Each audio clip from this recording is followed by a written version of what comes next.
Hello, everyone, and welcome to the very first event in our Inclusive Workplaces series.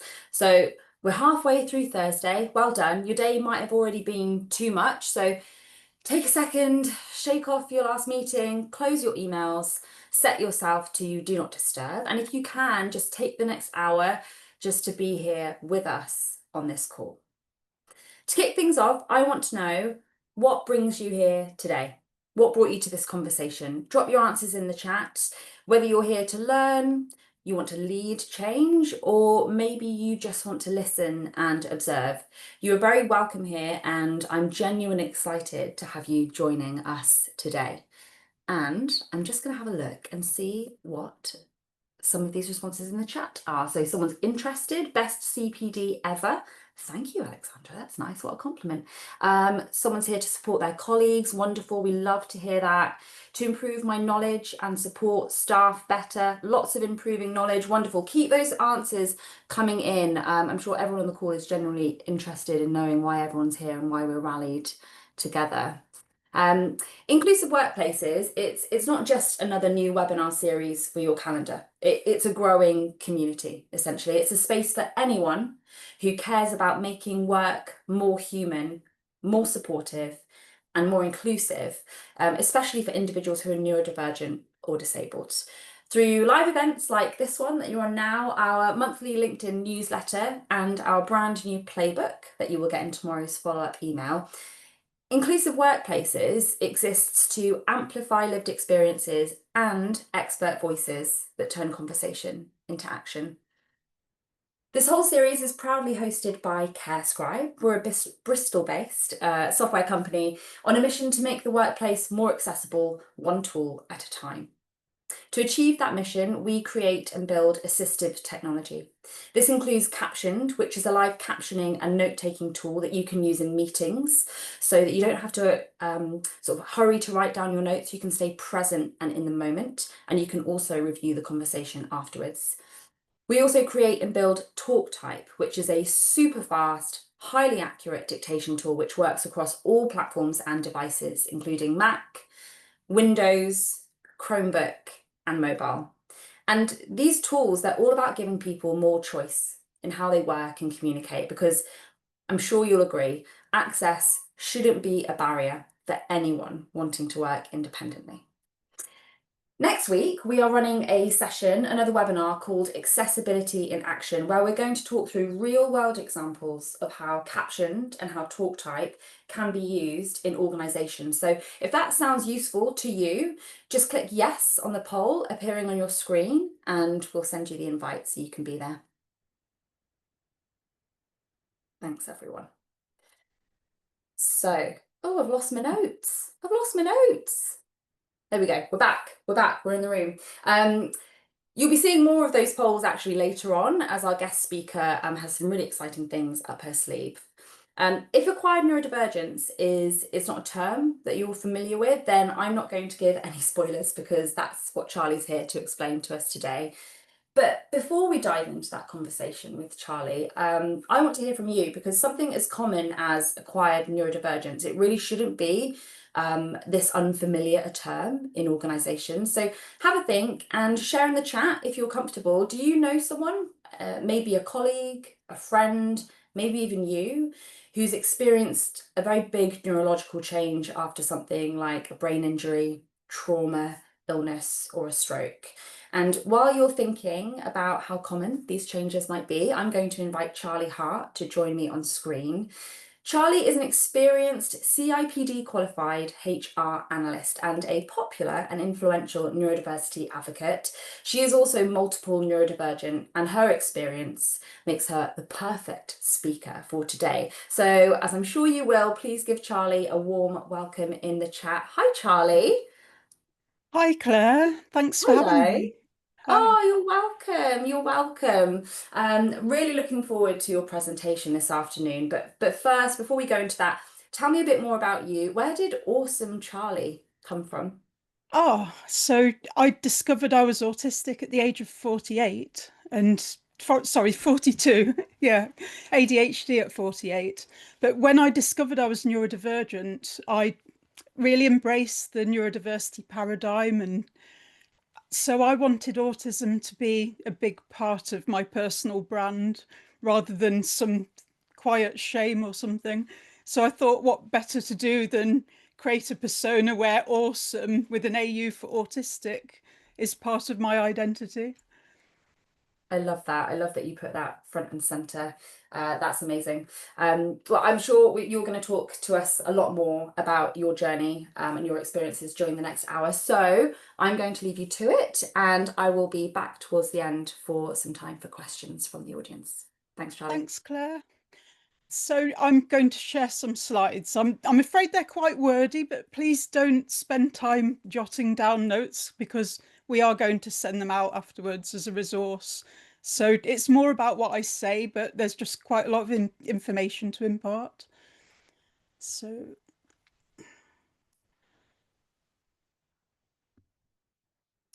can you see? Oh, that's not the right slide. Can you see my title slide okay? And my image as well. I can see you all clear, Charlie, and I'm Brilliant. sure that's the same for our attendees. Thank you. So, yes, I'll be talking about acquired neurodivergence today, which is one of my topics of interest, but not my main one. So, I've had to do a lot of research on this and talk to a lot of different people to understand all the perspectives and considerations. And I hope this can be useful to you. I'm not an expert on acquired neurodivergence. I'm not an employment law solicitor, and I'm not a medical professional. I'm not an occupational health therapist or any of that. So this is just for information and food for thought from my own perspective as a multiply neurodivergent HR analyst and a neurodiversity advocate. So I'm going to kick off with a little poll.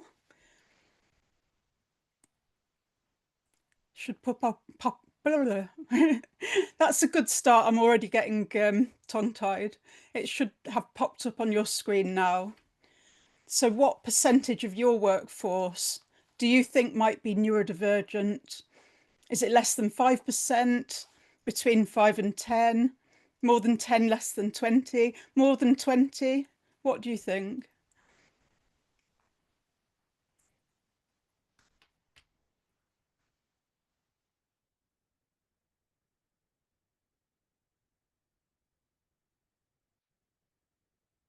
I can't see the answers coming in, so I don't know. I don't know if people are doing that or not.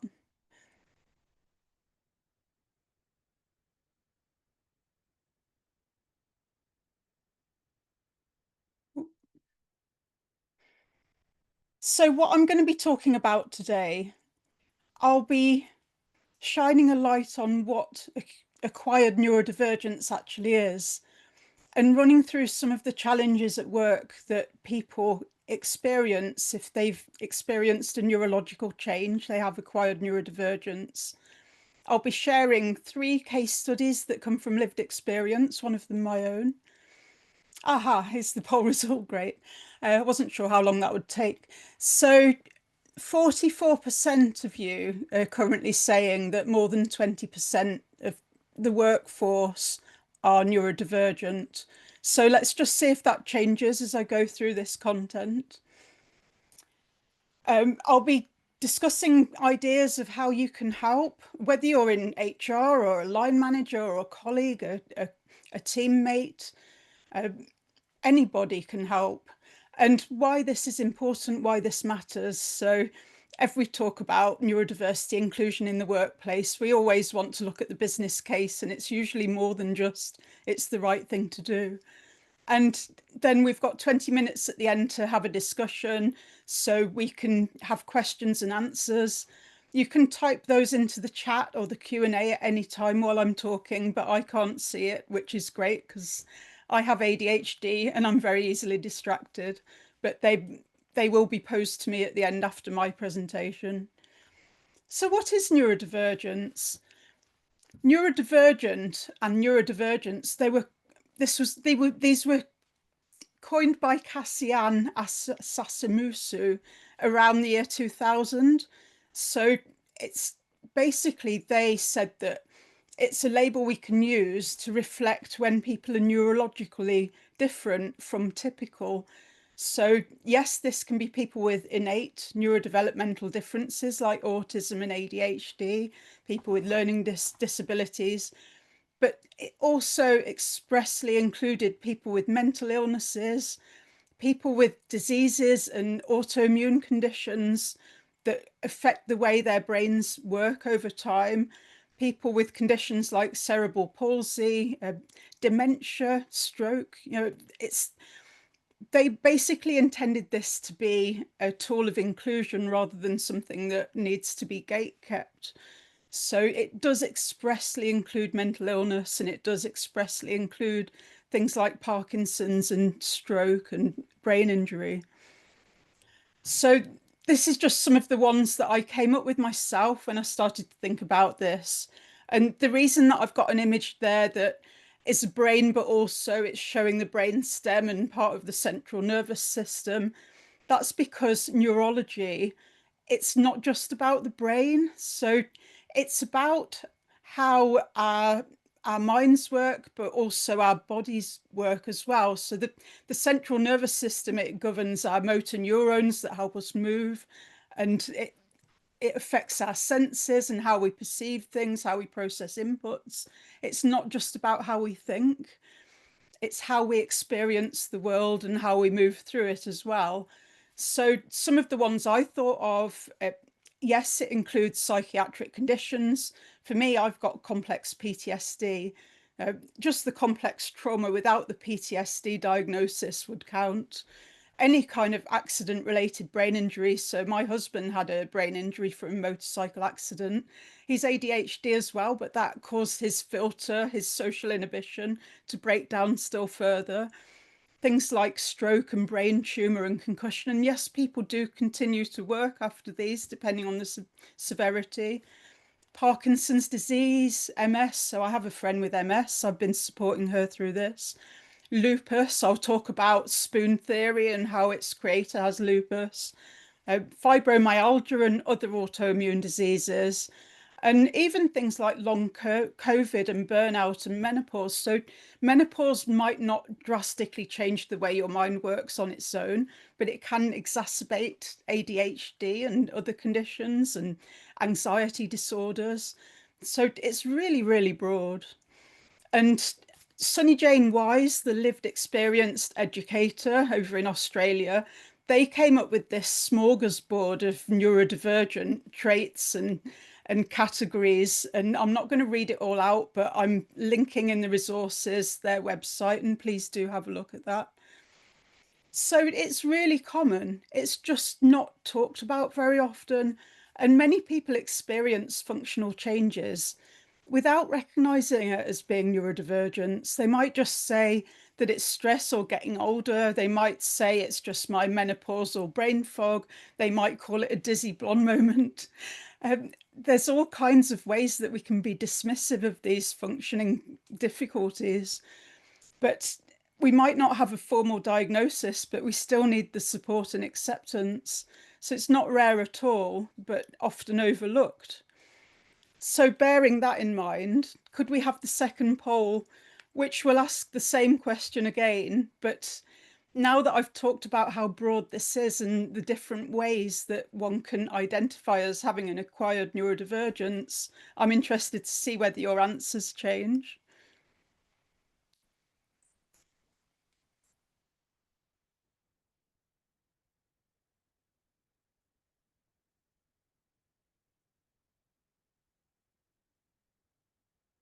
When we bear in mind the increase in trauma and stressors and the aging workforce,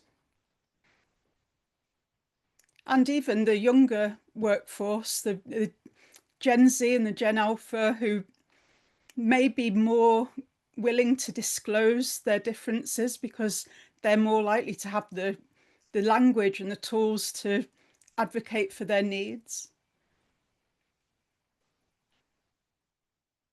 Yeah, so now it's gone up from 44%, I think it was, to 82%.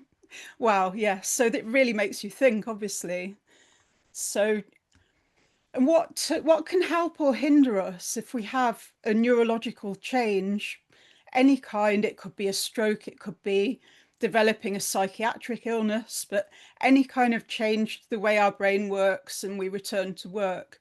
So there was a study, I may have forgotten to add this to the resources, I'll send you the link, but this is about disability and rehabilitation, and it looked at people returning to work after brain injury or stroke. The barriers it identified were things like sensory overload, even if they didn't previously have sensory sensitivities, fatigue, a lack of guidance or empathy. So people weren't understanding, they weren't able to put themselves in their position. They didn't understand things like it's a dynamic and fluctuating, and our ability to function changes sometimes on a daily basis, maybe from 1 minute to the next. And things that can help is having a structured work environment so we know what to expect, and a phased return and flexibility is built in. Collaboration, so employees and employers are working together to decide what could work, what could help, and reviewing that. And understanding cognitive limitations, but in a non-judgmental way. So yeah, just getting it and believing and accepting. And so when I talk about my story, I'll touch on occupational rehabilitation. So that's a tongue twister. I had this when I returned to work after one of my periods off with depression and PTSD. And this was, in my case, occupational health led us through the steps, but it was collaborative. So I was involved, my manager was involved. I worked in HR, so my manager was already HR, but occupational health were involved, and the GP in terms of giving information. But the whole emphasis was on needs. So it's very needs-based, not label-based. I can't tell which of my functioning difficulties are due to autism or ADHD and which are due to PTSD and grief. So I really needed it to be individual focused and needs-based. With that, we discussed a phased return and flexible working arrangements, which I already had. Sometimes you might look at mentoring or buddying. I didn't have that, but I didn't know anyone in my situation. Reasonable adjustments, obviously, I already had those, but that's something you would build in as standard. Considering what adaptive technology might help you. And that isn't set in stone either, because this technology is developing all the time. And I left my permanent role to go self-employed 2 years ago, and it wouldn't surprise me at all if there's a lot more available to help now than there was when I was in work. And regular reviews, because we really need to understand the efficacy of what we've put in place and tweak it and disregard things that don't work, and evolve it over time. So there's a massive emotional overhead of coming to terms with identifying an acquired neurodivergence or having any kind of diagnosis of a long-term chronic health condition or neurological disorder. And this can really affect our well-being and our self-esteem. So from thinking I wasn't always this way, I used to be so capable and uh, I always had so much energy. So grieving the old self and adapting to the new. I used to have really good working memory and now I don't. And this is a combination of things. And I've had to change my job basically because I realized that that is long term for me, but it took me a really long time to get to that point where I could accept that I'm not going to be able to look up a salary in one window and then type it into another from memory. That just isn't in my skill set anymore. So there's an internalized ableism as well. So this could come down to things like not accepting that you can identify as disabled, thinking that there's something wrong with being disabled, maybe even having a condition that's automatically a disability, like cancer or multiple sclerosis, MS, but not wanting to apply for a blue badge, not wanting to apply for any kind of disability benefits or access to work. It can be beating ourselves up if we get things wrong, or if we're not churning through the work as quickly as usual, or if we're missing deadlines. It can be that we're afraid of stigma, that we think people will judge us harshly, maybe discriminate us against us, and this can bring a pressure to mask, which when you're already suffering from fatigue, having to mask as well can make everything even harder. It compounds that. And navigating workplaces that expect consistency. So this has always been an issue for me because I have ADHD, and I will have times where I'm staring out of the window watching a squirrel for half an hour, and other times where I can do an hour's work in half an hour. And I work with my ebbs and flows, but when you've got a chronic pain or fatigue or any condition that brings that kind of variation in energy levels, then it's not going to be a consistent performance, but maybe that's what's expected of you. And I find it really useful to familiarize yourself with spoon theory. So if you've ever heard anyone say, I don't have the spoons, or I'm low on spoons, or sending spoons, and you're not sure where this comes from, this was coined by Christine Miserandino, I think that's right. She has lupus, and she was asked to describe how that impacts her. And she was talking about how she's got only a certain number of spoons of energy, and she described how normal day-to-day things like getting up and showered and dressed will drain more of those spoons of energy than they would in someone that wasn't coping with a chronic health condition like she was. And you can actually go into a spoons deficit, and then that impacts the next day as well. I'm not going to go on about this. I'm giving you the website as a resource so you can go and read about it. But this is a really useful framing for me because it means that I've got this framework for rationing my energy, really. If I know that I'm doing a talk at lunchtime, I blank out the morning and I blank out the afternoon as well. If I'm doing an in-person talk, I'll probably blank out the following day and go for a long walk. I know that I will be extremely drained by doing this as much as I enjoy it. So a little about my story. Obviously, I've always been neurodivergent because I'm autistic and ADHD, and those are innate neurodivergent conditions. It's just I didn't know until I was in my 40s.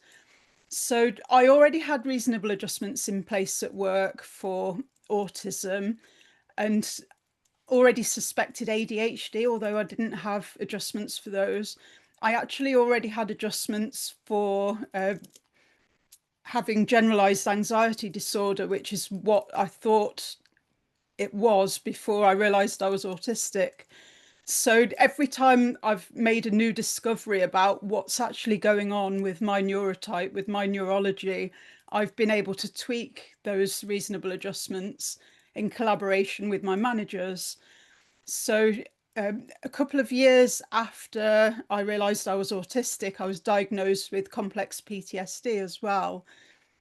And that was treated very, very successfully with psychodynamic therapy. But then I subsequently had more major traumas, which brought it back. And now I think of it as being something that I live with long term rather than something that I'll get over. So I had a close family bereavement through suicide, sadly, in 2019, and went back to work after 2 weeks off bereavement leave. I went back to work, carried on as usual, and then it hit me later, and I needed time off with depression.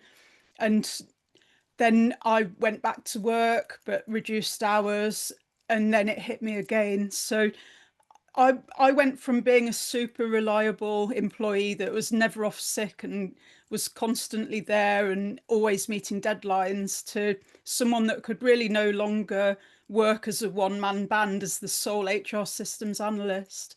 So I went through vocational rehabilitation, but also my manager looked at the team and decided that she couldn't really carry on with only one HR systems analyst.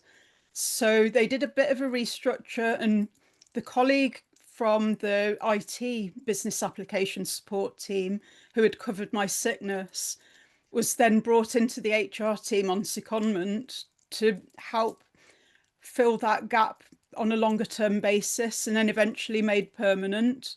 So we had two HR systems analysts then, and I had a little bit of comfort that if I did need time off, that it wouldn't massively impact my projects and my deadlines.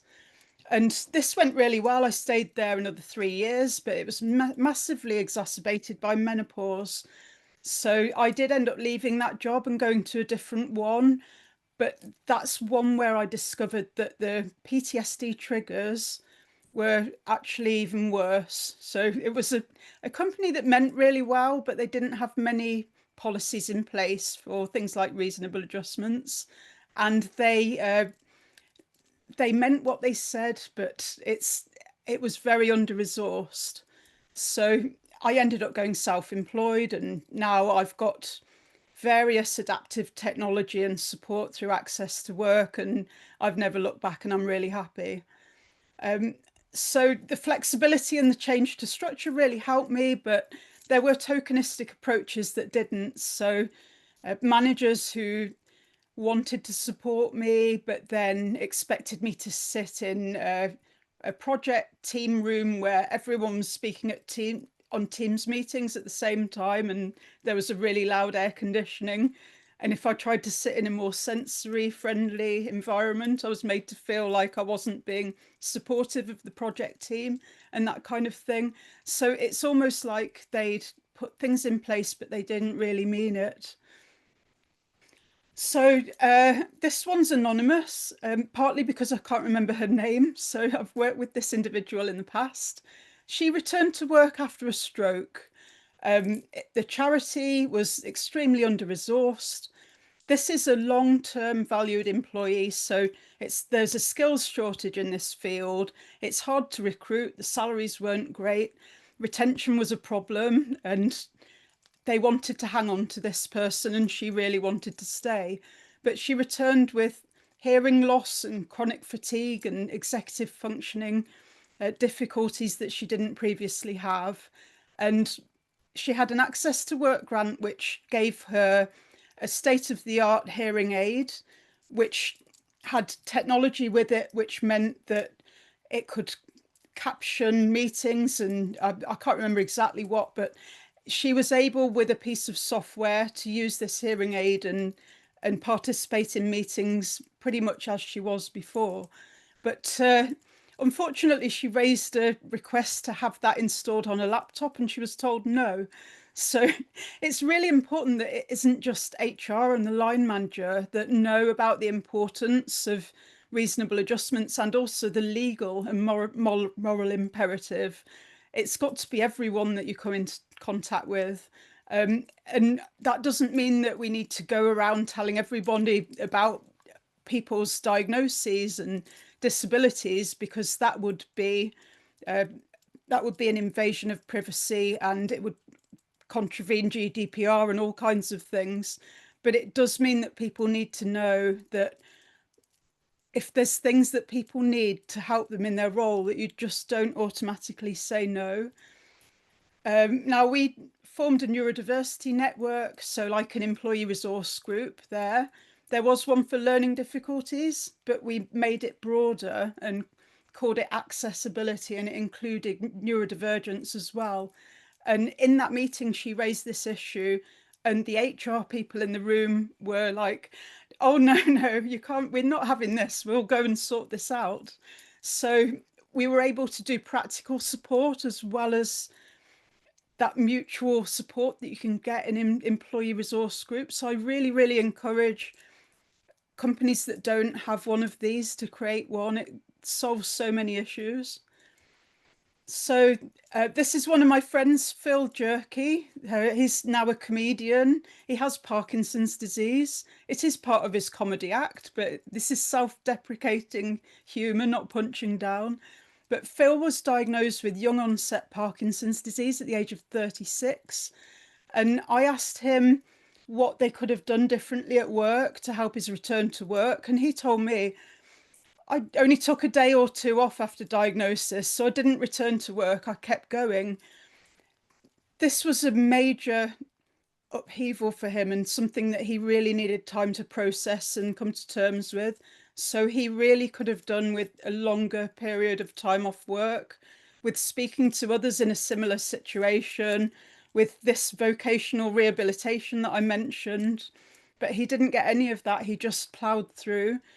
So he says that if he'd been able to have a couple of months off to have time to process the diagnosis, meet friends or other people who share the condition, it would have made a massive difference to him. So that's worth bearing in mind. Even if someone ploughs on and carries on, maybe that isn't in their best interests. And this matters for various reasons. It's not just about compliance with the Equality Act. Imagine if we only ever did the bare minimum just to not end up in an employment tribunal. It's setting the bar really low, isn't it? So, like I talked about with an example, you've got a loyal and trusted employee there who would be really, really difficult to replace. So it matters that we retain her and help her to succeed in her role.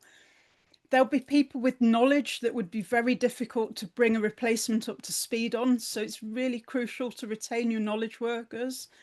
And if we treat people as disposable and just let them ending up not going off long-term sick and not being able to cope and ultimately leaving or being offered ill health retirement, this doesn't look good for the rest of the staff. So if we set an example that you can have needs and be open about them, and that you'll be met with compassion and understanding and respect, that your needs will be met as far as possible. This is really good for morale and it's really good for psychological safety. Clearly, it's the right thing to do. It's the moral imperative, not to throw people on the trash heap just because their functioning might not be as consistent as it was previously. And it's good for your employee value proposition. So that's a bit of HR jargon. I'll explain what I mean. It's the things that make a company an employer of choice when you're a job applicant and you're deciding who to apply to. And one of these things is how they treat staff. So the inclusion efforts, the corporate social responsibility, it all matters. Is it a disability? So really, you've got to look at the Equality Act and decide whether it fits the definition. So the onus is on the individual affected to do this. If they want to disclose a disability and request reasonable adjustments, they can do that if they believe that they're disabled under this definition, that they have a physical or mental impairment that has a substantial or long-term negative effect on your ability to do normal daily activities. So it isn't up to occupational health or the employer to decide whether it's a valid disability or not. If it ended up in a tribunal, it would ultimately be the employment tribunal who decides, but the onus is on the individual to declare it if they think it fits. As I said in the intro, I'm not an employment law solicitor, but hopefully this gives you a little bit of insight into who gets to say this is a disability or not. And I like to look at it through the lens of the social model of disability. So the medical model of disability, the emphasis is on the person having something wrong with them and that we need to fix them. The social model of disability, which really closely aligns with the neurodiversity paradigm, it tells us that people can be disabled or enabled by their environment. So if you've got an acquired neurodivergence, you could be disabled by the physical environment. Say if you have to commute through rush hour and work in a busy environment that isn't very sensory friendly with a lot of interruptions, this is going to deplete those finite spoons of energy much quicker. We can be disabled by processes. So I talked about an example and raising IT support request about the software that went with her state-of-the-art hearing aid, the process of declining any kind of system installs if they're not in the suite of products that IT support, that disabled her. Policies and expectations that treat everyone the same with a neuronormative kind of lens. So these things can disable us, but if we get them right, they can enable us. So the big kind of takeaway from that is when a flower doesn't bloom, you fix the environment in which it grows, not the flower. So we're not going to be able to fix anyone's neurology if they've had a neurological change and they're struggling at work. But we can sure as hell do everything we can to make things easier for them and help them to thrive in their roles. And if we do that and people feel believed and supported, then they're likely to be incredibly loyal and really appreciate that. And this is great for culture. So I've got a few tips to run through and then we'll move over to the discussion and Q&A. So most of these tips I actually pulled together for ADHD, but given that that comes with fatigue and executive functioning difficulties and working memory issues, brain fog even, it actually applies to many acquired neurological conditions as well. So providing clear instructions that we can look back on if we've got brain fog or issues with working memory. Giving positive feedback is super important if we're down on ourselves and struggling with self-esteem because we can't do the things we used to be able to do as consistently as before. Especially if we've got things like PTSD and anxiety, because we're more likely to have rejection sensitive dysphoria as well. Offering reduced hours and flexibility, but with cover. So the flexibility is pointless if the work just stacks up when we're not there. This really helped me, and particularly I had flexibility to go for a longer lunchtime walk if I needed to clear my head or if I encountered a psychological trigger, and I was able to make up the time. Reviewing job design. So yeah, I was still able to do my job, but I wasn't as quick fire with my working memory as previously. But the fact that I was one of a team of two meant that I'd got that cover and I wasn't quite so exposed. Minimizing distractions and stressors. So to me, the stressors bit was the most important.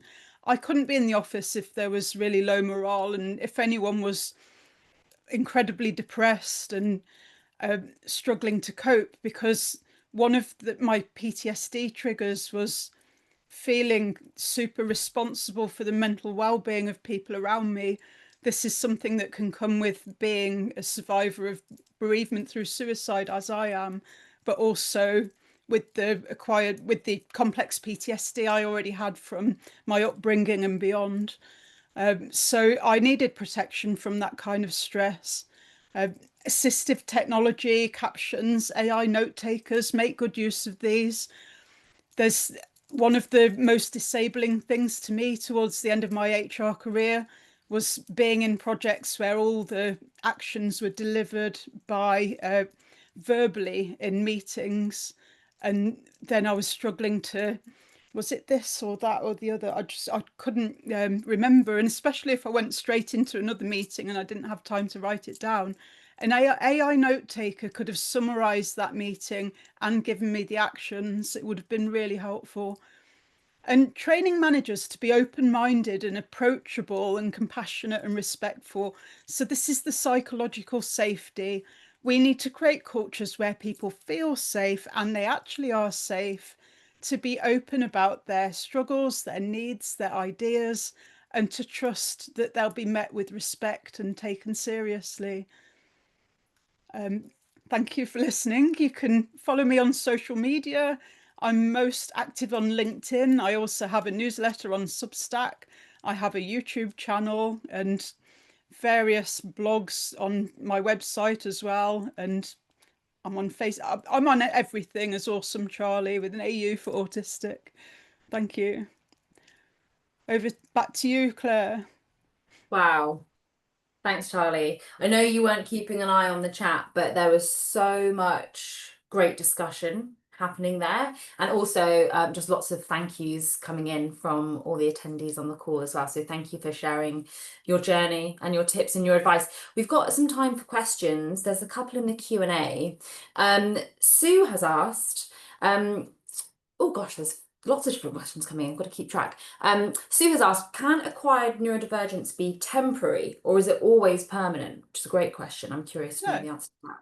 It can be temporary. So if, for instance, you had somebody who was experiencing brain fog due to menopause, that's a change to the way their brain is functioning. But if after the menopause finishes they're back to normal, then I guess that was temporary. But what we find with many of these is that they are longer term, and many of them are degenerative and will only get worse. If you look at my complex PTSD, though, for instance, it was pretty much treated, and then there are situations that exacerbate it and it comes back. So it's really fluctuating. Yeah, interesting. It's there's no sort of one size fits all, is there really? Everyone's No. so unique. Sue's asked another brilliant question as well, and they've said, what would you suggest to someone who is an acquired neurodivergent working in a job that does not have the flexibility to have the list of reasonable adjustments that you talked about? What advice would you give them, their line manager, and their organization? Okay.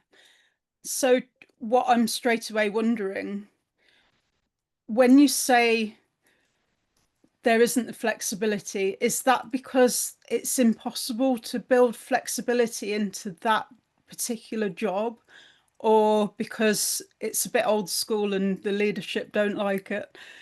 Because I encountered that once. I was offered a job once, and I was told that the management were a bit old school and they didn't trust people to get things done if they were working from home. I often cast my mind back and wonder what happened to that company during the pandemic. But Yeah. is it an Yeah. attitude thing, or is Yeah, it who's responded actually, Charlie? They've yeah, said the job itself is inflexible, so maybe that's helpful yeah, context for you for your answer. yeah. So it would be really useful to look at the job design and see if it can be amended in any way with the line manager, but you're only going to get so far if they take a very open-minded approach to that. And I mean, like I said, at the end of the day, I did go self-employed because I went from a really long-term job to another one similar, where it was a different company, different ethos, similar work, and I just found I couldn't do that kind of work anymore. I did Mm. end up having to completely change what I do, and I'm now self-employed and I've got a lot more control over my energy levels, and I haven't looked back. I couldn't have done that without the support from my community and my family and some savings as a safety net. So I know it's a privilege that not everyone has. Yeah, I think you're right to acknowledge that, Charlie. But yeah, I suppose again it comes back to that sort of the uniqueness of an individual and their preferences and what's important to them and the environments that they sort of thrive in. And for you, that was going self-employed. Yeah. We have a question here from Maureen, who has said that the ME Association told them that ME was neurological and not an acquired neurodivergence. So they were wondering, and you Yeah. know, you may be able to answer this, you may not. They said, has the definition changed, or is it a case of whatever the individual Yeah. identifies with is correct? So I believe ME is an autoimmune condition. So yes, it is neurological, but if you've got neurology that differs from the societal idea of normal or typical, then that inherently means that it fits the definition of neurodivergent. So as Cassian said, it's a tool of inclusion, not exclusion.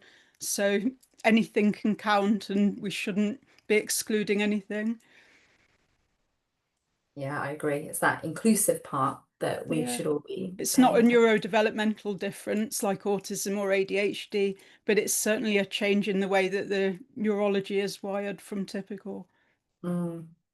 And it can be Maureen both. says, Yeah. thank you for the answer. Thank you, Charlie, from Maureen. There you go.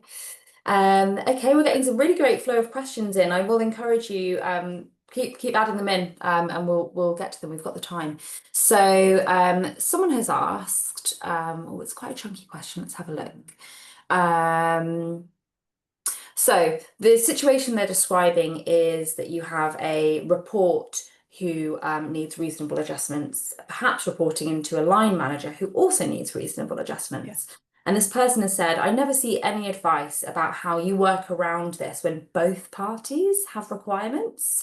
So, for example, the member Fantastic. of staff might want their line manager to do things for them, but they might not be able to due to Yeah. their own disability or neurodiversity. So, do you have any advice that you can share Yeah. there?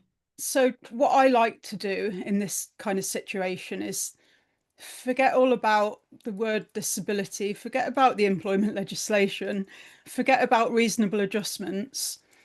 This is a human conversation about being respectful of differing human needs and being considerate. So when I worked for that mental health charity I mentioned, for instance, my manager there, wonderful lady, she liked to pop into a Teams video call. Like if she wanted to ask me anything, she would just appear in a Teams video call. And to her, the way she explained that is it's like being in the office and just wanting to ask a colleague something. So I completely see that perspective. But I then had to explain that being constantly interrupted to me was incredibly overwhelming, and that also being in a lot of video calls is visually overwhelming. It's not just the task switching, it's the sensory as well. So I started to decline video calls from her and send her a text message instead on Teams. And this worked okay for a while, but then we had an honest and vulnerable conversation. So it's not just me that's the one that needs special treatment. She explained to me that she has issues with her wrists and her shoulders, possible carpal tunnel syndrome, maybe a frozen shoulder. She hadn't actually gone and got it checked out, but she did have a lot of issues with typing. So this is why she liked to have verbal conversations as often as possible. So we worked together and thought, how are we going to compromise here? And compromises in terms of meeting people's needs at work, it's just like a compromise in a marriage or any other relationship. You meet in the middle somewhere. So she would send me a message saying something like, I want to run this past you, can we have a video call? And I'd either say, yeah, that's fine, or can I finish what I'm doing and we'll do this at 11 o'clock or whatever. And we worked like that then for the remaining months I was there, and it worked really well. It's consideration of differing human needs. Well, what a brilliant answer. Thank you for that example, Charlie. And yeah, I agree. It starts with the sort of the crux of that question is let's have a conversation and talk and not make assumptions. Thank you for that. That's great. So we've got a question in from Joe, who is saying, as an employer, are there any things we can do to support our workforce more generally? So there are a number of people who may be potentially neurodivergent but haven't confirmed that with management. And I know from having partaking in lots of these events and conversations that actually disclosure is quite an issue. So yes, Yes. is there anything that people can do more generally to support everyone to be inclusive? Yes, so I can't reel them off the top of my head, but I'll give you a resource that you can send out. But I've got 10 top tips, and they range from quite practical things like let people express their communication preferences in their email auto signature to the more aspirational create a culture of psychological safety. So I will share that with you and the attendees of this. But Brill. one thing that is important to remember is that a lot of us go through a long period without knowing that we're neurodivergent. So it isn't good enough just to think about the needs of people that disclose a disability.